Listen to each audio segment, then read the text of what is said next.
En Côte d'Ivoire, la prévalence du VIH-Sida est passée maintenant à 2,7. C'est le résultat du combat engagé contre la maladie du siècle.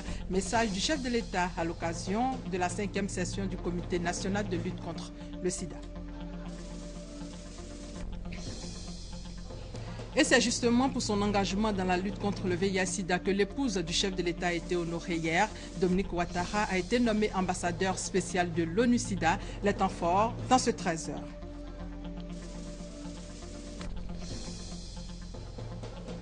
Et puis le PDCI en congrès extraordinaire le 28 février a annoncé hier Henri Konan Bédié au cours de la réunion du bureau politique.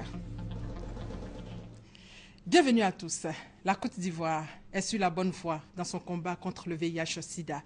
La prévalence qui était à 2 chiffres est passée maintenant à 2,7. Information donnée hier par le président Alassane Ouattara, par ailleurs président du Conseil national de lutte contre le sida. Et c'était à l'occasion de la 5e session de ce conseil à la salle des pas perdus du Palais. Le point avec Awa Touré. La prévalence du VIH-Sida dans la population générale en Côte d'Ivoire est estimée à 2,7% selon une étude de l'ONU-Sida en 2013 contre 3,7% en 2012. Encouragé par ces résultats et soutenu par une forte volonté politique nationale et par une mobilisation internationale, le Conseil national de lutte contre le sida veut mettre fin à l'épidémie du VIH-Sida en Côte d'Ivoire à l'horizon 2030. Cette 5e session du Conseil national de lutte contre le sida est ainsi consacrée à l'évaluation du plan stratégique de lutte contre le VIH-Sida. La pandémie du sida est une menace pour l'existence humaine. Aussi, toutes nos actions et tous nos efforts doivent-ils viser l'objectif ultime de mettre fin à l'effet destructeur de cette pandémie sur l'homme dans nos sociétés et sur nos économies. C'est pourquoi le chef de l'État, son Excellence M. Alassane Ouattara, a fait de la santé et de l'éducation des piliers importants de sa politique. La ministre de la Santé et de la lutte contre le sida, secrétaire exécutif du CNLS, Mme Raymonde Goudou, a présenté les résultats programmatiques 2014 et défis face aux enjeux de la réponse au sida. Au niveau des indicateurs, nous souhaitons atteindre une prévalence de 1,8, mais le président de la République nous a dit 1 point. Donc nous allons nous battre pour y arriver. Au niveau programmatique, là, nous allons mettre un accent particulier sur la transmission mère-enfant, la prise en charge des ARV et surtout, le traitement des enfants. Le directeur exécutif de ONU-Sida a pour sa part salué les résultats obtenus dans la lutte contre le sida en Côte d'Ivoire. Monsieur le Président, vous avez brisé la trajectoire de l'épidémie en peu d'années. Il y a seulement 5-6 ans, on croyait que cette épidémie allait être galopante et aujourd'hui, on démontre de façon très significative que nous avons une réduction de la prévalence en Côte d'Ivoire. Ça peut être votre héritage politique d'offrir à la Côte d'Ivoire une génération nouvelle sans sida et c'est possible avant 2015. Le président de la République, Alassane Ouattara, président du Conseil national de lutte contre le sida, s'est félicité de la qualité des présentations et des échanges. La Côte d'Ivoire est enfin sur la bonne voie. La prévalence qui était à 2 chiffres dans les années 90 est maintenant à 2,7. Donc les résultats enregistrés sont au-delà des espérances et bien évidemment je remercie l'ONU-Sida. Je voudrais vous réaffirmer notre engagement à introduire la notion de santé dans le développement durable et de faire en sorte que la progression des dépenses de santé continue de croître, ainsi que les montants alloués aux dépenses pro-pauvres. Et je reste persuadé qu'une amélioration des indicateurs de santé augure d'un développement durable dans notre pays. Et je prends donc acte de la proposition de M.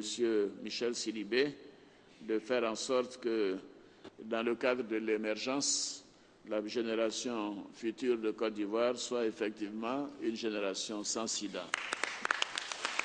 Le président de la République, Alassane Ouattara, a par ailleurs manifesté sa reconnaissance et encouragé les 15 Ivoiriens qui vont être déployés dans les pays durement touchés par l'épidémie à virus Ebola, la Guinée, la Sierra Leone et le Libéria. Et dans la soirée d'hier, l'épouse du chef de l'État, Dominique Ouattara, a été nommée ambassadeur spécial de l'ONU-SIDA pour accélérer l'accès au traitement pédiatrique du VIH-SIDA. Les temps forts avec Viviane Aimé. L'immense œuvre humanitaire de la première dame de Côte d'Ivoire, présidente fondatrice de l'ONG Children of Africa, est reconnue à travers le monde. Cela lui a valu de nombreuses distinctions au plan national et international, ce qui fera dire au ministre de la Santé et de la lutte contre le sida que cette autre cérémonie est un honneur pour la Côte d'Ivoire. Madame la Première Dame, par vos actions aux côtés du Président de la République, vous donnez l'espoir qu'une nation se bâtit, toujours avec des personnalités d'honneur, et que la force d'un État repose sur des femmes dignes, engagées, déterminées. Nicolas Guibaud, le directeur exécutif de la Fondation Ariel Glaser pour la lutte contre le sida pédiatrique, a déclaré que ce jeudi 18 décembre 2014 est un jour mémorable pour toutes les organisations de la société civile. La distinction est aussi un juste retour des choses. Quand on sait que vous êtes réellement engagé dans l'élaboration, la validation et la mise en œuvre du plan national d'élimination du sida pédiatrique. Le secrétaire général adjoint de l'ONU, directeur exécutif de l'ONU-SIDA, Michel Sidibé, a relevé toutes les actions de Mme Dominique Ouattara en Côte d'Ivoire comme dans le monde, avant de louer sa grande générosité au service des populations les plus vulnérables. Depuis des décennies,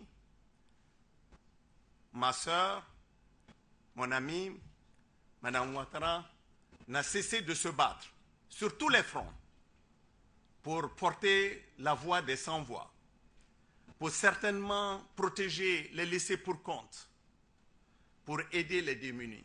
Vous l'avez vu dans ce documentaire. Madame la Première Dame, avec toute humilité, permettez-moi de dire que l'humanisme et l'élan pour les autres se trouvent au centre de votre combat.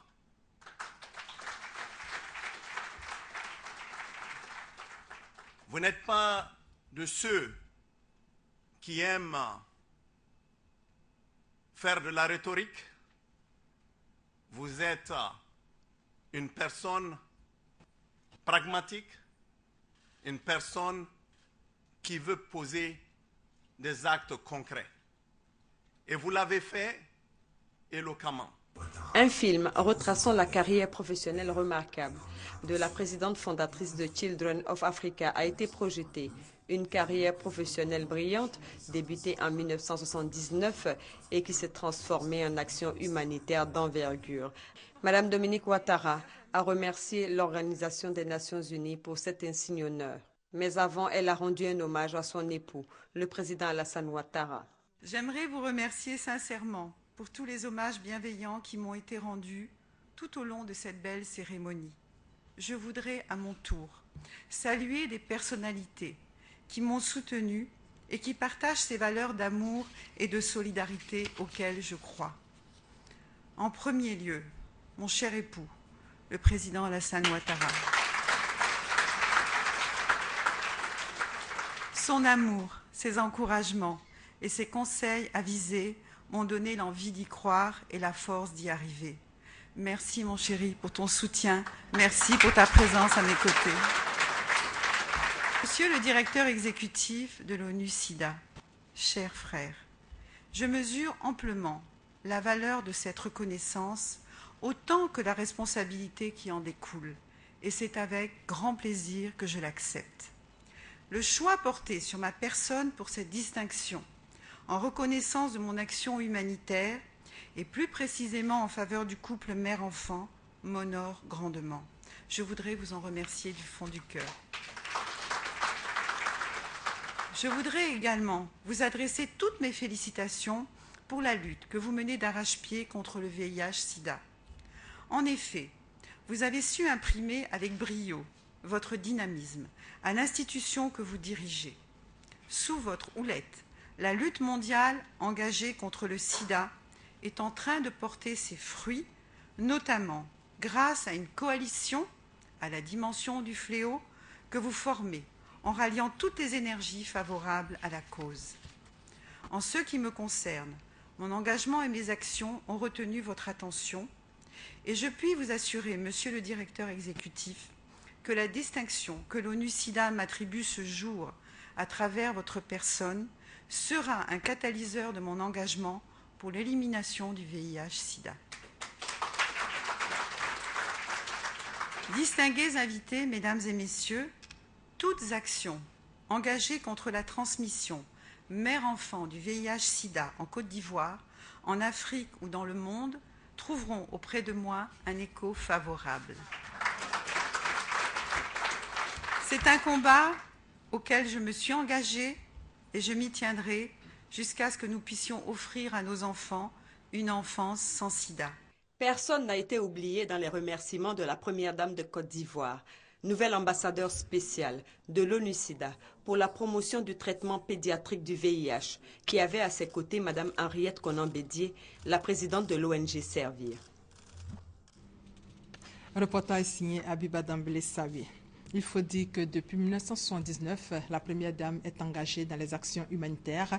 Cette distinction est encore une reconnaissance pour son engagement au service du couple mère-enfant. Nous vous proposons quelques réactions.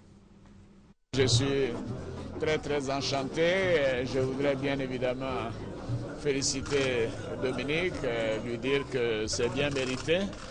Je considère qu'elle consacre beaucoup de temps à l'humanitaire et cette reconnaissance est le témoignage de son engagement. Et je voudrais donc me réjouir et dire que je ne suis pas surpris et je suis très heureux. Et félicitations aussi à Mme Bédié avec cette ONG Servir. Donc voilà, nous avons deux grandes dames qui font beaucoup pour les enfants de Côte d'Ivoire et de toute l'Afrique. Juste lui dire vraiment bravo pour tout ce qu'elle fait pour les enfants de Côte d'Ivoire. Je suis heureux d'avoir pris part à cette cérémonie qui marque la reconnaissance de l'ONU-SIDA, mais aussi des Ivoiriens à la Première Dame. Vous savez très bien qu'elle n'a pas attendu d'être Première Dame pour s'engager dans l'action humanitaire, pour s'engager dans le combat pour la défense de l'enfance. Et je pense que c'est à juste titre que cette distinction vient couronner, n'est-ce pas, donc un combat qu'elle a mené dans l'intérêt des enfants africains. Et je suis très heureux et même honoré d'être présent à cette cérémonie. C'est un signal fort qui est adressé à une Ivoirienne, parce que la Première Dame est la première d'entre nous, la première femme ivoirienne pour son combat qu'elle mène au quotidien. Et c'est évidemment un honneur en tant que femme d'avoir assisté à cette distinction, cette remise donc de distinction. Et c'est également un honneur de savoir que nous avons effectivement une concitoyenne ivoirienne qui a été primée de la sorte. C'est un exemple, c'est un modèle. Mme Ouattara a engagé ce combat depuis de longues années. Aujourd'hui, les résultats sont concrets et qu'elle puisse être célébrée par une institution internationale, c'est la preuve que quand on se bat au service des populations, des plus démunis, tout le monde le reconnaît et son exemple doit être un modèle pour tout le monde, d'aider chacun à son niveau, les plus faibles. En tout cas, bravo à Mme Ouattara, on est très fiers d'elle. Et la Première Dame, à travers les reportages qu'on a vus, on sait que ça ne date pas d'aujourd'hui. Elle n'a pas attendu d'être Première Dame pour s'investir totalement corps et âme au profit des populations démunies, au profit de l'enfance, au profit de la femme. Femmes et enfants, avenir de demain. Et nous avons été tous honorés à travers la distinction qu'elle a reçue parce que ça réagit toute la Côte d'Ivoire. Toujours dans le domaine de la santé, la lutte contre le paludisme se poursuit ici et là. Les initiatives nationales et régionales gagnent du soutien. À Alépé, un projet dénommé « Rêvons d'un monde sans paludisme » a été lancé. On fait le point avec Eugène Atoubé. Une distribution de moustiquaires imprégnés aux populations. La scène se passe à Alépé, dans l'enceinte de la préfecture. L'acte marque le lancement du projet Imagine No Malaria, un projet de lutte contre le paludisme dans le district sanitaire d'Alépé, initié et piloté par l'Église méthodiste unie de Côte d'Ivoire. Cette église apporte ainsi son appui aux initiatives nationales et régionales en vue d'assurer des soins de santé pour tous, notamment la prise en charge précoce des cas de paludisme. Dans le district sanitaire d'Alépé, le paludisme représente 31% de morbidité chez les enfants de 0 à 5 ans et 37,5% de toute cause de décès de la population générale. Il demeure la première cause de morbidité et de mortalité aussi bien en Côte d'Ivoire que dans le département d'Alépé.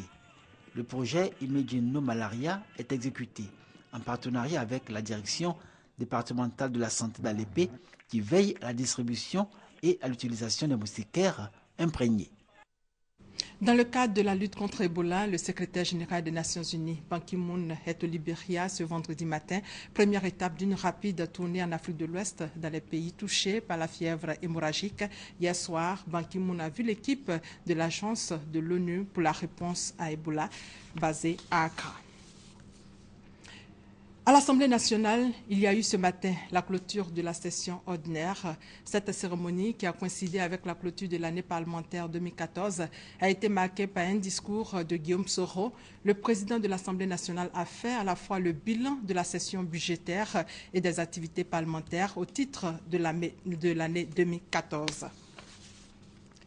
Sachez qu'après l'inauguration en grande pompe, c'est aujourd'hui que le pont Henri Konan Bédié sera ouvert aux piétons. L'ouverture se fera donc ce vendredi et pour les véhicules, le pont HKB sera ouvert dimanche. Dans l'actualité politique, le bureau politique du PDCI s'est réuni hier. 6 heures de débats ouverts, dominés par un soutien à l'appel de Daoukro. Le président du PDCI-RDA a annoncé la tenue d'un congrès extraordinaire en février 2015 pour réfléchir sur les résolutions du 12e congrès et l'appel de Daoukro. Les temps forts avec Michel Digré. Notre rencontre se tient à un moment particulièrement sensible pour notre formation politique. Elle était annoncée comme un tournant décisif pour l'année électorale à venir. La 3e réunion du bureau politique du PDCI-RDA a confirmé ce qui avait été prédit par les avisés de la scène politique en Côte d'Ivoire. Dès l'entame de la rencontre, le président du PDCI met les pieds dans le plat. Nos paroles, nos actes et nos gestes doivent être empreintes d'une grande lucidité et de sagesse pour nous permettre individuellement et collectivement de maintenir nos acquis et d'espérer en des lendemains meilleurs. La question qui fâche certains militants du PDCI est tout de suite abordée sans détour. Et pour convaincre les plus sceptiques à l'appel de Daoukro, Henri Konan Bédié revient sur les raisons qui ont motivé sa décision. Des ponts sont construits à travers le pays. Des routes sont annoncées pour réaliser. Les adductions d'eau sont en cours. De même que l'assainissement de nombreuses villes visitées par le chef de l'État. En bref, en un mot comme en mille, le pays est en chantier. Pour clore le chapitre, Bédié annonce un congrès extraordinaire. J'ai pensé et continue de penser qu'il faut le soutenir dans sa quête d'un second mandat. Certes, cela suppose l'accord de notre formation politique et singulièrement du bureau politique, organe de décision. Mais pour faire aboutir le projet, il importe que nous soyons en conformité avec les textes qui nous régissent. C'est la raison pour laquelle je propose qu'un congrès extraordinaire soit organisé pour nous permettre de revenir sur la résolution du 12e congrès relative à l'élection présidentielle de 2015. Le congrès extraordinaire du PDCI-RDA se tiendra le 28 février 2015. Il aura pour thème « Consensus pour gouverner ensemble dans la paix, la justice et la réconciliation pour un développement durable ». Le bureau politique du PDCI a au cours de sa réunion fait le bilan de l'appel de Daoukro, un bilan jugé positif après les tournées de sensibilisation effectuées à l'intérieur du pays et hors de la Côte d'Ivoire. On écoute la déclaration du porte-parole du PDCI, Kobena Kwasi Adjoumani. Au titre de l'appel de Daoukro, le président du parti a ensuite donné la parole aux différents porte-paroles des missions du bureau politique relatives à l'appel de Daoukro. Au terme des échanges, les délégués communaux et départementaux, les membres des instances, les secrétaires généraux de section, les responsables des femmes et des jeunes, les présidents de comités de base, les militantes et militants dans leur grande majorité et dans une ferveur particulière des grands jours de fête ont été satisfaits et ont totalement et entièrement adhéré à l'appel de Daoukro et se le sont appropriés. Ils l'ont traduit dans toutes les régions par des motions de soutien au président Henri Konan Bédié et à l'appel de Daoukro. Les rencontres se sont déroulées normalement dans toutes les régions sans incident. L'on a pu noter le profond respect et l'estime des militants de base qui témoignent au président Bédié, le chef en qui ils ont placé leur confiance. Toutefois, des préoccupations ont été émises pour être portées à l'attention de la direction du parti, notamment l'effectivité de l'alternance dès l'an 2020.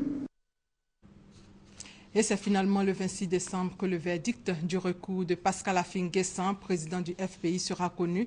La justice a donc décidé de statuer le 26 décembre prochain sur les dossiers de l'ex-chef de l'État Laurent Gbagbo pour apprécier la validité de sa candidature à l'élection à la présidence du Front populaire ivoirien.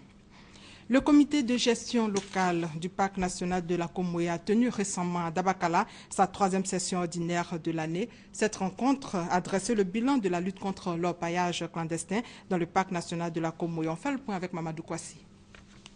31 détecteurs de métaux saisis et 62 individus interpellés. C'est le bilan de la traque des orpailleurs clandestins menée ces 10 derniers mois par le comité de gestion locale du parc national de la Comoé. Conformément à une décision de justice, les objets saisis ont été incinérés.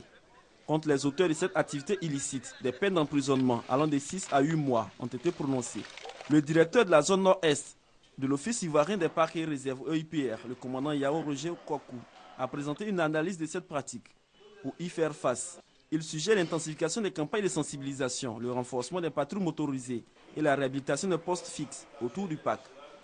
En sa qualité de président du comité de gestion locale, le préfet de région du Boukani, Thio Fosier, a dit soutenir les actions visant à préserver le parc national de la Comoé. L'enjeu est d'assurer le maintien de la diversité biologique et le processus écologique, notamment dans le cadre de la lutte contre le changement climatique au niveau national, voire sous-régional. Le conseil municipal de Touba fait le point de ses réalisations. C'était au cours de la 4e session du dit conseil. L'adoption du budget primitif 2015 pour la réalisation de grands chantiers était au centre de la rencontre. Commentaire, Honorina Ingori. Touba en chantier. Ainsi en a décidé le conseil municipal de cette localité au cours de sa 4e session de l'année 2014. Ici et là, des travaux. La réhabilitation du marché, le curage des caniveaux et l'assainissement des voiries. Ces travaux sont réalisés sur le budget adopté à l'unanimité. Ils s'équilibrent en dépenses totales d'une valeur d'environ 141 millions de francs CFA. Autre fait à relever au cours de cette session, c'est le renouvellement de la municipalité dont le premier adjoint au maire, Mamadou Bamba, décédé, a été remplacé par le 2e adjoint, Adama Doumbia. C'était en présence des autorités préfectorales et des associations des différentes couches sociales de la localité. Le Centre d'études financières économiques a 50 ans. La célébration de ces 50 années d'existence a été marquée par une exposition à l'Institut français de Côte d'Ivoire. Jean-Louis Gbangbo et Francis Boifo. Ils sont 350, les cadres qui ont été formés au CEFEB, Centre d'études financières, économiques et bancaires. À la faveur de la célébration des 50 ans de cette institution, ces anciens diplômés et stagiaires de l'Université d'entreprise de l'Agence française de développement AFD se sont retrouvés pour faire le bilan sur le renforcement des capacités des cadres. Au regard des conditions drastiques de recrutement, la Côte d'Ivoire peut être fière de ses performances au CFEP. Les hommes et les femmes ayant bénéficié de cette formation se retrouvent dans les centres névralgiques de décision qui engagent le devenir de ce pays. La célébration des 50 ans du CFEP a été marquée par une exposition. Il a été aussi question du développement des pays par les cadres. On a vraiment, avec 18 000 stagiaires en 50 ans, vous imaginez, ça représente vraiment une force de relations, une force de conseil, et particulièrement sur le continent africain. Pour relever le défi de l'émergence à l'horizon 2020, la Côte d'Ivoire compte sur l'expertise du CFEP. Il s'agit d'un centre d'excellence qui pourrait accompagner utilement la Côte d'Ivoire dans son dynamisme de croissance à travers la formation et le renforcement des capacités de cadres ivoiriens. Kabaniale souhaite une participation plus importante de ces cadres aux formations et séminaires organisés par le Centre d'études financières, économiques et bancaires. Le système LMD et l'employabilité, mythe ou réalité, ce thème était au centre de la 5e édition du Salon de l'enseignement supérieur de Côte d'Ivoire. Il s'agit pour les initiateurs de mettre en place un cursus de formation souple, efficace et diversifié, offrant à l'apprenant une possibilité d'insertion professionnelle. Connaît Pagasso. Marie est étudiante à l'université Félix Houphouët-Boigny de Cocody. En licence 3 à l'UFR, Management des organisations, elle espère obtenir un emploi après ses études avec le nouveau système licence master doctorat LMD. Il y a des entreprises qui nous ont promis, nous ont dit que c'est la meilleure formation par rapport aux grandes écoles qui ne pratiquent pas ce système. Donc, on croit à ce système. En vue de montrer à l'ensemble de la communauté universitaire que le système LMD favorise l'employabilité des apprenants, un salon de l'enseignement supérieur sur les 10 systèmes est initié. Pour le ministre Nyamia Konan, la question de l'emploi doit être au cœur de l'enseignement. Dans l'espace universitaire, je voudrais que nous ayons un seul commandement. C'est-à-dire quand on sort, il y a les 10 commandements. Mais ici, il y a un seul commandement. Faire en sorte que quand les jeunes ont fini leur diplôme, qu'ils ont fini le LMD, ils trouvent un travail. L'adoption du système LMD dans les institutions de l'enseignement supérieur suscite beaucoup d'espoir chez les étudiants. J'avais quelques points d'ombre, mais après ce salon-là, j'ai beaucoup appris. Je suis vraiment située concernant le système LMD. Le Salon de l'enseignement supérieur de Côte d'Ivoire est à sa 5e édition. Élèves, futurs étudiants, étudiants, parents d'étudiants, chefs d'établissement, chefs d'entreprise, tous ont visité les différents stands, mais aussi participé à des expositions, des panels et des conférences. Dans seulement quelques jours, les fêtes de fin d'année. Pour sécuriser ces fêtes, le Grand Commandement lance l'opération Mirador. Les détails avec Adama Kamagate et Léon Brou. Un seul point à l'ordre du jour de cette rencontre entre le ministre chargé de la Défense, Paul Kofi, et les grands commandements de l'armée ivoirienne, la sécurisation des biens et des personnes en cette fin d'année. C'est une période de festivités, de réjouissance, et les populations qui vont beaucoup voyager, il y aura de grands mouvements de foule, des mouvements de réjouissance dans les lieux de culte, sur les routes. Et tout cela amène donc aux forces de sécurité et de défense à être vigilantes et à pouvoir trouver les moyens de pouvoir répondre à toutes les menaces. C'est pourquoi un mode de sécurisation a été trouvé. Il s'agit de l'opération Mirador. L'opération est baptisée Mirador. Les missions sont réparties entre toutes les forces, la police, la gendarmerie et évidemment les forces républicaines de Côte d'Ivoire. Et naturellement, la mission de chacune des forces est bien définie dans le plan d'opération. Il s'agit de garantir la sécurité totale. Avec cette opération Mirador, un espoir est permis, la quiétude au sein des populations et des fêtes de fin d'année paisibles. Et c'est la fin de ce 13h. Merci de votre fidélité.